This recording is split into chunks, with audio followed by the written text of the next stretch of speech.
नमस्कार, मैं होशम खान। दिन भर की खबरों में सबसे पहले डालते हैं नजर आज के मुख्य समाचारों पर। मुकदमा वापस न लेने पर किसानों ने दी कलेक्ट्रेट पर पड़ाव डालने की चेतावनी। प्रशासन पर लगाया दोहरे मापदंड अपनाने का आरोप। लाठीचार्ज के दोषी पुलिस अधिकारियों पर कार्रवाई की मांग। किसान मजदूर संगठनों ने जंक्शन टाउन पुलिस थाना में किया विरोध प्रदर्शन।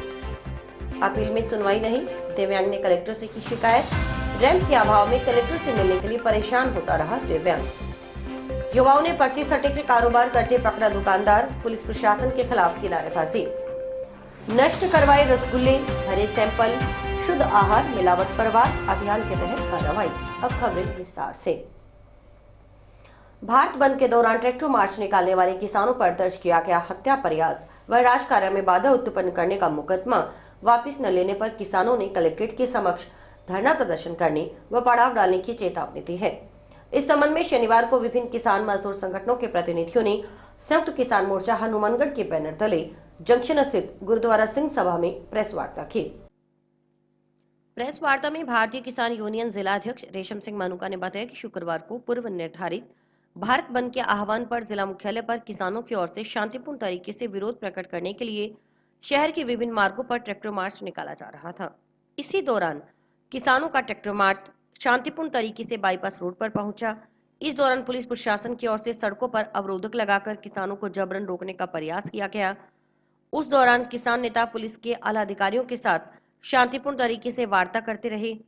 पिछले 3 दिनों से किसानों और अधिकारियों के मध्य वार्ता जारी थी।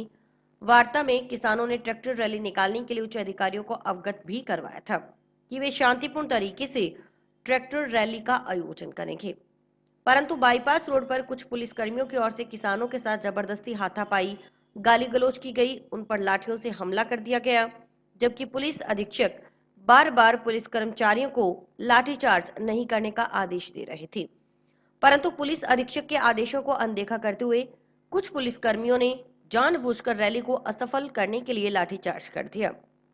रघुवीर वर्मा ने कहा कि हनुमानगढ़ जिले में जिला कलेक्टर के आदेशानुसार धारा 144 लगी हुई है। बाईपास स्थित डीएवी सेंटनी पब्लिक स्कूल में शुक्रवार को प्रधानमंत्री नरेंद्र मोदी का वर्चुअल कार्यक्रम दिखाने के लिए पुलिस प्रशासन और भाजपा की ओर से बसों में भरकर हजारों की संख्या में भीड़ को एकत्रित किया गया। दूसरी तरफ कुछ किसानों को ट्रैक्टर रैली निकालने से रोका गया। ऐसा दोहरा मापदंड प्रशासन की ओर से अपनाया गया, जो सरासर गलत है।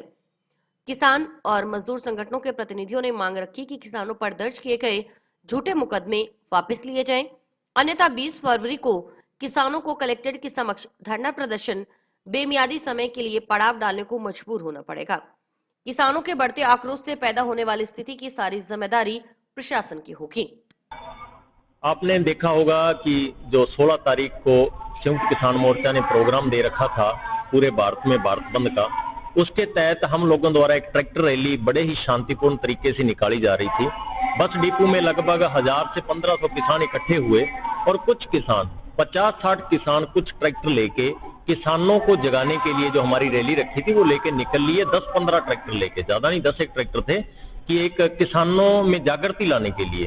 और हमारा कोई ऐसा मकसद नहीं था कि हम कहीं घुसेंगे या और। तो हम हनुमानगढ़ डिपो से होते हुए कलेक्टेड होते हुए बाईपास की तरफ जैसे ही बढ़े तो पुलिस ने हमें रोक लिया।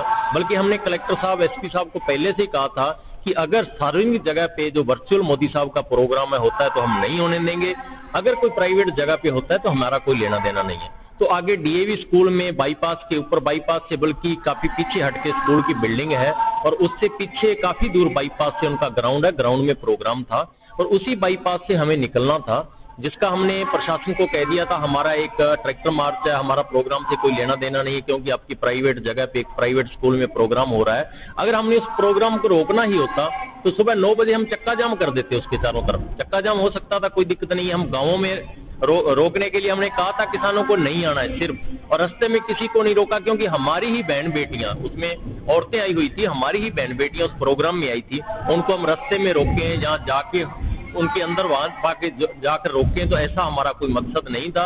हम सीधा निकलना चाहते थे, लेकिन जैसे ही हमने निकलने की कोशिश की तो पुलिस द्वारा गंदी गालियां दी गई, किसानों पे लाठीचार्ज किया गया। तब किसानों ने कहा कि हम इसके सामने से ही यहाँ से निकलेंगे। और प्रोग्राम अभी जो वर्चुअल प्रोग्राम था खत्म ही होने वाला था, हुआ था, कुछ लोग बाहर आए थे, तो हम बड़े शांतिपूर्ण तरीके से बैरिकेड्स हमने तोड़े हैं, बड़े शांतिपूर्ण तरीके से वहां से उस प्रोग्राम के आगे से निकल गए और हमने भगत सिंह चौक पे जाके अपनी जो रैली थी उसको खत्म किया।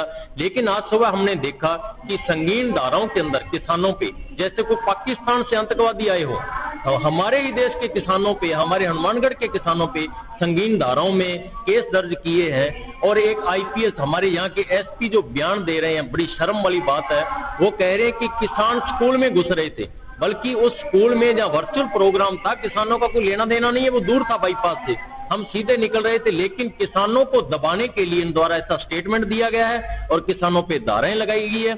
आज हमने मीटिंग करके ये फैसला लिया है और आपके माध्यम से भी मैं सभी किसान भाइयों को सूचना देना चाहता हूं, प्रशासन को आगाह करना चाहता हूं कि आने वाली 20 तारीख को एक महापड़ाव लाठीचार्ज के विरोध में, संगीन धाराओं के विरोध में, किसानों की विभिन्न मांगों को लेकर कलेक्ट्रेट के सामने बड़ा प्रदर्शन किया जाएगा। भारत बंद के बीच जिला मुख्यालय पर निकाले जा रहे ट्रैक्टर मार्च में शामिल किसानों पर लाठीचार्ज और हत्या प्रयास के आरोप में मुकदमा दर्ज करने से किसान और मजदूर संगठनों में आक्रोश है। लाठीचार्ज के दोषी पुलिस अधिकारियों पर कार्रवाई व दर्ज किया गया मुकदमा वापस लेने की मांग को लेकर किसान मजदूर संगठनों ने शनिवार को जंक्शन व टाउन पुलिस थानों में विरोध प्रदर्शन किया। विरोध प्रदर्शन के बाद राज्यपाल के नाम पुलिस अधिकारियों को ज्ञापन सौंपे गए। जंक्शन पुलिस थाना में अखिल भारतीय किसान सभा, भारतीय ट्रेड यूनियन केंद्र C2, संयुक्त किसान मोर्चा हनुमानगढ़ के बैनर तले विरोध प्रदर्शन किया गया। इस दौरान मजदूर नेता रघुवीर वर्मा ने कहा कि पूरे देश में MSP की कानूनी गारंटी, मजदूरों के कानूनों को लेकर आंदोलन चल रहा है। किसान अपनी मांगे मनवाने के लिए दिल्ली की ओर कूच कर रहे हैं। किसानों को दिल्ली जाने से रोकने के लिए राजस्थान व हरियाणा पुलिस राज्य सरकारों के इशारे पर किसानों पर हमले कर रही है। इसकी संयुक्त किसान मोर्चा हनुमानगढ़ निंदा करता है। उन्होंने बताया कि संयुक्त किसान मोर्चा की ओर से शुक्रवार को भारत बंद का आह्वान पूरे देश में किया गया था। भारत बंद के दौरान किसानों, मजदूरों, नौजवानों, ड्राइवरों आदि के माध्यम से पूरे भारतवर्ष में शांतिपूर्ण तरीके से सभाएं और आंदोलन किए गए। हनुमानगढ़ जिला मुख्यालय पर किसानों की ओर से शांतिपूर्ण तरीके से ट्रैक्टर मार्च निकाला जा रहा था, लेकिन स्थानीय पुलिस के अधिकारियों के निर्देश पर पुलिस कर्मियों की ओर से शांतिपूर्ण तरीके से ट्रैक्टर मार्च निकाल रहे किसानों पर हमला किया गया। लाठीचार्ज में कई किसान घायल हो गए, एक किसान का सिर फूट गया। यही नहीं, जंक्शन पुलिस थाना में 21 नामजद और 70 से 80 अन्य बेकसूर किसानों के खिलाफ हत्या प्रयास और राजकार्य में बाधा उत्पन्न करने सहित अन्य आरोपों संबंधी धाराओं के तहत झूठा मुकदमा बनाया गया है। इससे किसानों में आक्रोश है, क्योंकि लोकतंत्र में सबको अपनी आवाज, अपनी मांग, अपनी बात रखने का अधिकार है। उस पर इस तरह का अत्याचार लोकतंत्र के लिए ठीक नहीं। उन्होंने आरोप लगाया कि केंद्र व राज्य की भाजपा सरकार के इशारे पर ये सब हुआ, क्योंकि किसान मार्च के दौरान न गोली चली और न कुल्हाड़ी, लेकिन किसान पीछे नहीं हटेंगे और शांतिपूर्ण तरीके से आंदोलन जारी रखेंगे।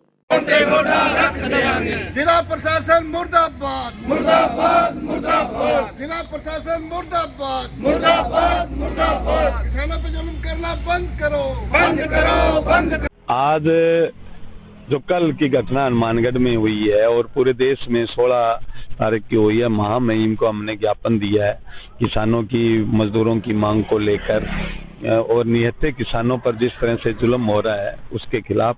और हमने ये मांग की है कि इसकी निष्पक्ष जांच होनी चाहिए। और किसान है, मजदूर है, वो अपनी आवाज उठा रहा है, लोकतंत्र में उसको अधिकार है, तो पुलिस को संयम रखना चाहिए और जो दोषी पुलिसकर्मी है उन पर कार्रवाई होनी चाहिए। ये हमने मांग दी है। अगर नहीं हुआ तो हम जल्दी ही एक बड़े आंदोलन की घोषणा करेंगे। हाँ, जो हमारे किसान साथियों पे झूठे मुकदमे हुए हैं, ये मुकदमों के वजह से किसानों को डराना चाहते हैं। तो किसान 13 महीने तक देश की बॉर्डरों पे बैठा था। इन मुकदमों से, इन पुलिस की धक्काशाही से किसान डरने वाला नहीं है। किसान, मजदूर, व्यापारी इस आंदोलन को और उग्र करेंगे। अगर हमारे किसान साथियों पर जो झूठे मुकदमे किए, अगर वो वापस नहीं लिए तो इस आंदोलन को हम हनुमानगढ़ में उग्र रूप देंगे। शुद्ध आहार मिलावट परवार अभियान के तहत चिकित्सा व स्वास्थ्य विभाग के खाद्य सुरक्षा दल ने शनिवार को टाउन के हिसारिया मार्केट और गांव कोहला में प्रतिष्ठानों की जांच की। कार्रवाई के दौरान प्रतिष्ठानों से करीब 1 दर्जन सैंपल लिए गए। एक प्रतिष्ठान से 4 किलोग्राम रसगुल्ले नष्ट करवाए गए। इस कार्रवाई के दौरान मुख्य चिकित्सा एवं स्वास्थ्य अधिकारी डॉक्टर नवनीत शर्मा साथ रहे। CMHO डॉक्टर नवनीत शर्मा ने कहा कि मिलावटखोरों के खिलाफ कार्रवाई करने के लिए सरकार प्रतिबद्ध है। उसी के तहत 15 फरवरी से पूरे राजस्थान में शुद्ध आहार मिलावट परवार अभियान शुरू किया गया है। अभियान के तहत एफएसओ की टीम लगातार 3 दिन से कार्रवाई कर रही है। शनिवार को खाद्य सुरक्षा अधिकारी सुदेश ने टीम के साथ कार्रवाई करते हुए 11 सैंपल लिए। गांव कोहला स्थित मां जगदम्बा मिष्ठान भंडार से 4 किलोग्राम रसगुल्ले नष्ट करवाए गए। ये कार्रवाई निरंतर जारी रहेगी। उन्होंने खाद्य व्यवसायियों से निवेदन किया कि खुले में खाद्य सामग्री न बेचें। बताया गया कि राज्य सरकार की ओर से व्हाट्सएप नंबर 94 628 19 999 भी जारी किया गया है। इसके अलावा 181 और कलेक्ट्रेट के कंट्रोल रूम में भी मिलावटी खाद्य पदार्थों के संबंध में शिकायत की जा सकती है। सूचना देने वालों का नाम गोपनीय रखा जाएगा। सूचना सही पाई जाती है तो मिलावट गंभीर प्रवृत्ति की है तो सरकार की ओर से 51,000 रुपए का इनाम भी शिकायतकर्ता को प्रदान किया जाएगा। प्रशासन की मदद लेते हुए बाहर से आ रहे मिलावटी मावे पर रोक के लिए भी कार्रवाई की जाएगी। जी, राज्य सरकार मिलावट को लेकर बहुत ही गंभीर है और उसी के तहत दिनांक 15 तारीख से पूरे राजस्थान में अभियान शुरू किया गया है, शुद्ध आहार मिलावट पर वार। उसी के तहत हमारे एफएसओज की टीम लगातार 3 दिन से कार्रवाई कर रही है और आज भी टोटल मेरे साथ एफएसओ सुदेश जी हैं, इन्होंने 11 सैंपल अभी तक लिए हैं आज पूरे दिन में और एक माँ जगदम्बा मिठाई से हमने 4 किलो रसगुल्ले भी नष्ट करवाए हैं। इसी के तहत ये कार्रवाई निरंतर रहेगी और सभी जो हमारे खाद्य व्यवसायी हैं उनसे हमारा विनम्र निवेदन है कि खाद्य में बहुत ही सेंसिटिव तरीके से खाद्य पदार्थ को बेचें, खुले में कोई भी खाद्य सामान ना हो और मिलावटखोरों पर कार्रवाई करने के लिए सरकार प्रतिबद्ध है और आगे भी निरंतर ये कार्रवाइयां जारी रहेंगी। युवाओं ने शनिवार को टाउन में रेलवे ओवरब्रिज के नीचे एक दुकान में सट्टे का कारोबार चलाते दुकानदार को पकड़ पुलिस के हवाले किया। कार्रवाई के बाद युवाओं ने दुकान के बाहर सांकेतिक रूप से धरना लगाकर सट्टा कारोबारियों के खिलाफ प्रभावी कार्रवाई न किए जाने पर नारेबाजी करते हुए नाराजगी जताई। खबर से पहले आपको दिखाते हैं ये वीडियो। बंद करो, बंद करो, बंद करो, मजदूरों को लूटना बंद करो, बंद करो, बंद करो, युवाओं को लूटना बंद करो, बंद करो, बंद करो, सट्टा नशा बंद करो, बंद करो, बंद करो, सट्टा सट्टा बंद करो, बंद करो, बंद करो, युवाओं को लूटना बंद करो, बंद करो, बंद करो। बैठ रहो क्या लिख रहे हो? 1 मिनट आराम में बैठ जाओ जी, बैठो आराम से बैठ जाओ, बैठ जाओ। ये अवैध सट्टे का कारोबार। एक मिनट सुभाष। छात्र नेता सुभाष लोहरा ने कहा कि शहर में सरेआम सट्टा जुआ चल रहा है, नौजवानों का भविष्य खतरे में है। कई बार पुलिस प्रशासन को अवगत करवाने के बावजूद भी कोई कार्रवाई नहीं हुई।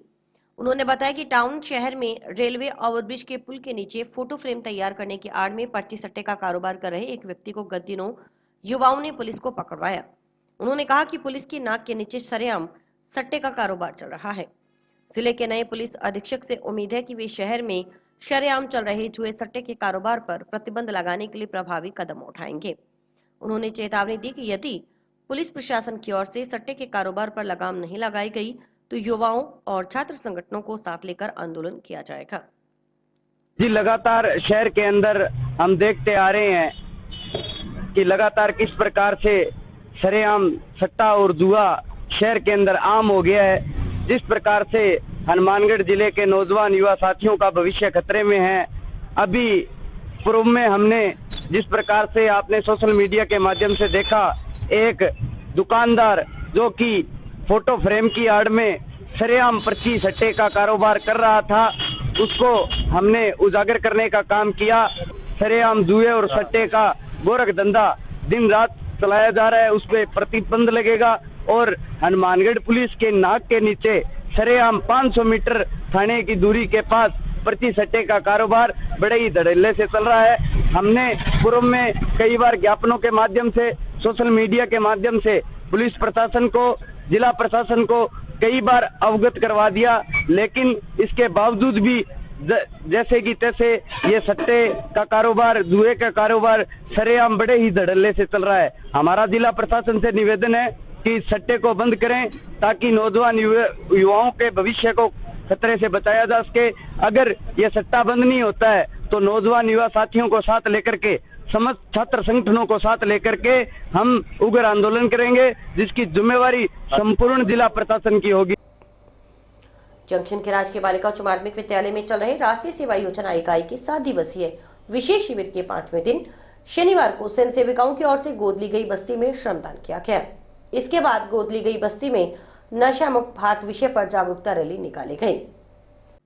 इसमें बाल कल्याण समिति सदस्य सुमन सैनी, लॉयंस क्लब के पूर्व अध्यक्ष मोहित बलाड़िया, रामनिमा स्वांडन वक्ता के रूप में शामिल हुई।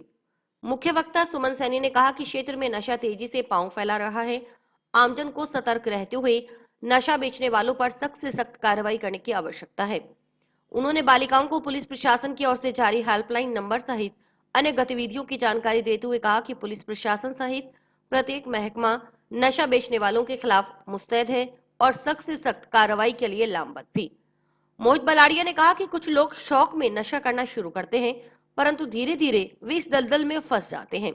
इसलिए अपने घरों के आसपास नशा करने, नशा बेचने वालों पर त्वरित कार्रवाई के लिए पुलिस का सहयोग करें।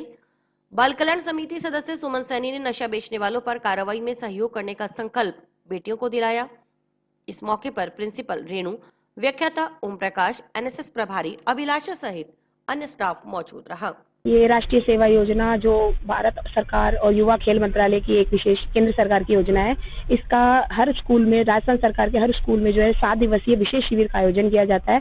13 फरवरी से लेकर 19 फरवरी तक ये विशेष शिविर चलेगा, 7 दिवसीय विशेष शिविर। इस शिविर के आज 5वें दिन के अंतर्गत बच्चियों के द्वारा गोद ली गई बस्ती में श्रमदान का कार्य किया जाएगा। साथ ही हमारे विद्यालय के मुख्य द्वार पर और अंदर खेल मैदान की जो है निराई गुड़ाई की जाएगी और बच्चियों के द्वारा गोद ली गई बस्ती में जो है जागरूकता रैली, जिसका मुख्य विषय होगा आज हमारा नशा मुक्त भारत या नशा मुक्त हमारा विद्यालय जो भी है, तो इस पर हमारी जागरूकता रैली गोद ली गई बस्ती में निकाली जाएगी। और बच्चियों को बौद्धिक सत्र के अंतर्गत किसी विशेष बाल कल्याण समिति से जो एडवोकेट्स हैं वो आके जानकारी प्रदान करेंगे।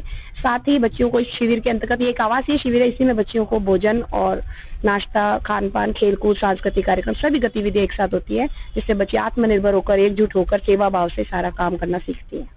सर, आजकल क्या है, नशे के क्षेत्र में क्या छोटे जो युवा बच्चे हैं वो नशे के आदी हो रहे हैं। तो राष्ट्रीय सेवा योजना की इकाई के तहत हम लोगों ने क्या है, इस नशे को कैसे दूर किया जा सके, बच्चों से नशे को कैसे अलग किया जा सके, इसके उपलक्ष्य में हम लोगों ने क्या है, बार बार हम प्रार्थना स्थल पे भी बच्चों को अवगत करवाते हैं। लेकिन राष्ट्रीय सेवा योजना इकाई के तहत ये 7 दिवसीय जो हमारा एजेंडा है, इसमें हमारा मुख्य ध्येय यही है कि समाज में नशा दूर करें।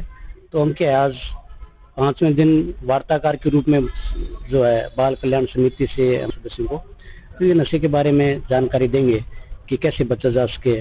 और युवा पीढ़ी है वो विशेष तौर से क्या है, आज के जैसे छोटे छोटे नशे एक बार आदी हो जाते हैं, फिर क्या है लत गिर जाती है तो छोड़ नहीं पाते। तो इससे छुटकारा पाने के लिए हमने एक वार्ता का यहाँ विषय रखा है और वार्ताकार के रूप में मैडम सुमन जी जो है वो बाल कल्याण समिति के सदस्य है, वो इन बच्चियों को आज अवगत करवाएंगी। और इसके अलावा हम लोग क्या पर्यावरण पर विशेष ध्यान देते हैं। ये जो विद्यालय जो हरा भरा देख रहे हैं, इन बच्चियों के माध्यम से, राष्ट्रीय सेवा योजना के माध्यम से और जागरूकता रैली के रूप में भी हम पर्यावरण का संदेश देते हैं। और आने वाले कार्यक्रम में जो भी चुनाव का जो दौर चल रहा है, तो हमारा ये भी टारगेट रहता है कि ज्यादा से ज्यादा क्या है कि मतदान हो। तो वो भी हम क्या पूरे शहर को एक जागरूकता रैली के माध्यम से संदेश देना चाहते हैं कि ज्यादा से ज्यादा मतदान करें। संगरिया विधानसभा क्षेत्र के गांव फतेहपुर से चंदूर वाली कैंची तक मुख्य सड़क मार्ग के बंद पड़े कार्य को शुरू करवाने की मांग के संबंध में टिब्बी पंचायत समिति की ग्राम पंचायत पन्नीवाली के ग्रामीण शनिवार को कलेक्टर कानाराम से मिले और उन्हें इस संबंध में मुख्यमंत्री के नाम ज्ञापन सौंपा।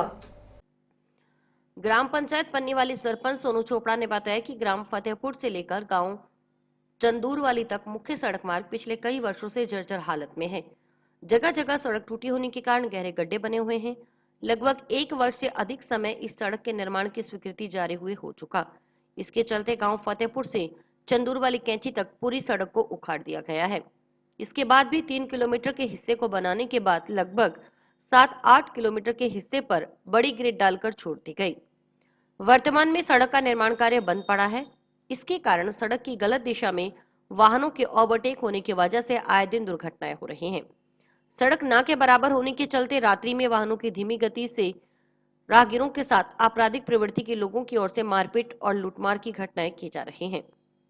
सड़क टूटी होने के कारण कोई भी समय पर अपने गंतव्य पर नहीं पहुंच पाता। सरपंच चोपड़ा ने बताया कि यह सड़क जिला मुख्यालय हनुमानगढ़ को हरियाणा राज्य से जोड़ने वाली मुख्य सड़क है।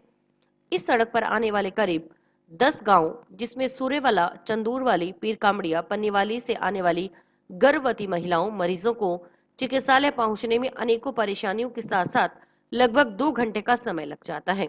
ग्रामीणों ने ग्राम पंचायत फतेहपुर से चंदूरवाली कैंची तक रुके हुए मुख्य सड़क के निर्माण कार्य को जल्द से जल्द शुरू करवा आमजन को राहत दिलाने के लिए संबंधित विभाग के अधिकारियों को आदेश जारी करने की मांग कलेक्टर से की। इस मौके पर रामेश्वर वर्मा, आत्मा सिंह, बहादुर सिंह चौहान आदि मौजूद रहे। आदरणीय जिला कलेक्टर महोदय हनुमानगढ़ को हमारी जो संगरिया विधानसभा क्षेत्र की जो ग्राम फतेहपुर से लेकर के तंदूर वाली कैंची तक जो मुख्य सड़क है वो पिछले लगभग 1-1.5 साल से जो है उसकी स्वीकृति हो चुकी थी।